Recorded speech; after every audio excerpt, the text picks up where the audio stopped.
Hello guys, this is a top 3 MMORP game open world that you can play and earn money while playing. So, ang first game natin nandito si Lord 9 Infinite class. First, para kumita tayo ng pera dito, unahin nyo muna yung mga daily and weekly quests na kung saan nagbibigay ito ng gold, rare materials, and experience. And after nyo lumakas, pwede kayo maghanap ng tamang farming spot na kung saan mabilis mabuhay yung mga mobs para unlimited kill, and syempre maghanap din kayo na maganda yung mga binibigay na materials. So mas maganda kung AFK friend dito para kahit idle ka or AFK, nakakapag-farm ka pa din. And next naman, ibenta nyo yung mga sobrang gear nyo, materials, wag nyo po itong itago. Kadalasan kasi bumababa yung presyo niyan, kaya habang maganda pa yung presyo, mas maganda na ibenta mo siya. Pero tandaan natin, nagbabago din syempre yung demand niya, depende na din sa update ng developer. So, sumali sa guild and party farming para mas mabilis kayong lumakas and mas maganda yung mga drop na makuha nyo. Bantayan ng market, pwede nyo tong i-flip. Kung may mga murang item na alam nyo naman yung price niya, pwede nyo siyang bilhin ng mas mura tapos ibenta nyo na lang siya. So, i-flip nyo lang yung market, depende sa demand niya, and syempre kung ano yung experience nyo sa game na to. Sumali sa mga event na kung saan nakakakuha kayo ng mga libreng rare loot, ipunin nyo lang yan tapos ibenta nyo. Mag-invest sa character build, mas malakas na character, mas mabilis ang farming nyo, hindi din kayo mabubuli, and makakasali kayo sa mga ranking, diba? So, unahin ang gear at skill na makatulong sa farming efficiency. For next game naman natin, Run Online, meron tayo nitong mobile or PC, depende na sa inyo kung ano yung private server na gusto nyong pasukan. So dito naman sa Run Online, pwede tayo mag-build ng any character natin, and depende na sa character nyo yung magiging role nyo dito sa game na to.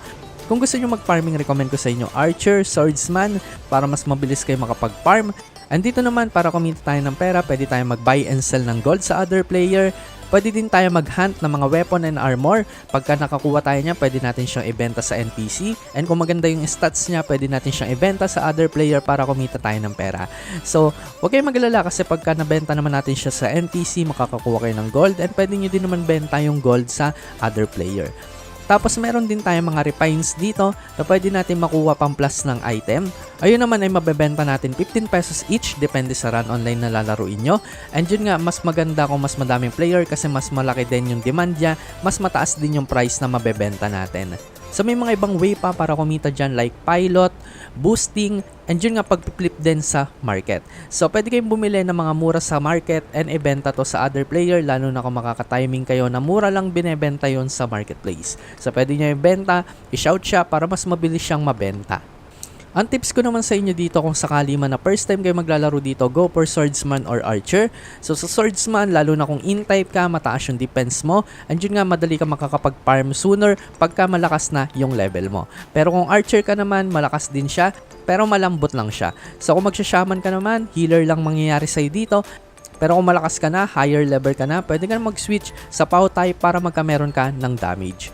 Para naman sa brawler, maganda tong gamitin lalo na sa mga PvP, duel, or sa Guild War.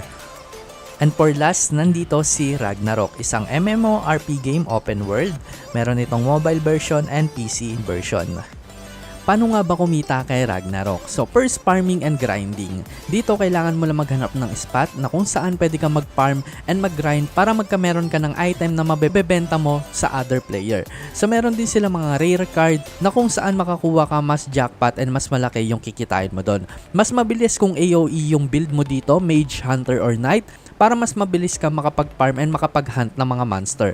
Next naman is crafting. So dito may blacksmith and alchemist tayo na gumagawa ng weapon, potion, and consumable. So laging mabenta yung mga white pots, blue pots, condensed potion, lalo na kung War of Imperium or PvP. Kung may forging build ka naman like elemental weapon, mataas din ang presyo niyan. Next naman, pwede tayo mag-vending shop na kung saan pwede tayo magtayo ng mga vending natin na kung saan magbebenta tayo, or pwede din tayong bumili sa ibang player para makapag-flip tayo ng item.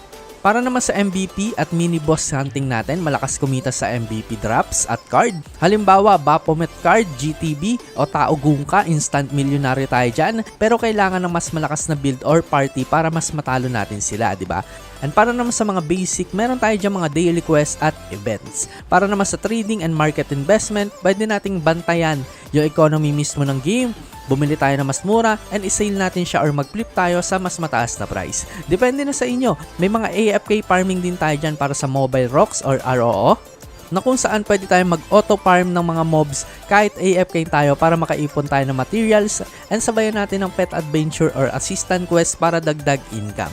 And for tips naman natin early game, mag-ipon lang tayo ng mga basic materials, empty battle, plops, herbs, or feathers. Sa late game naman, focus tayo sa MVP hunting, rare card, at market flipping.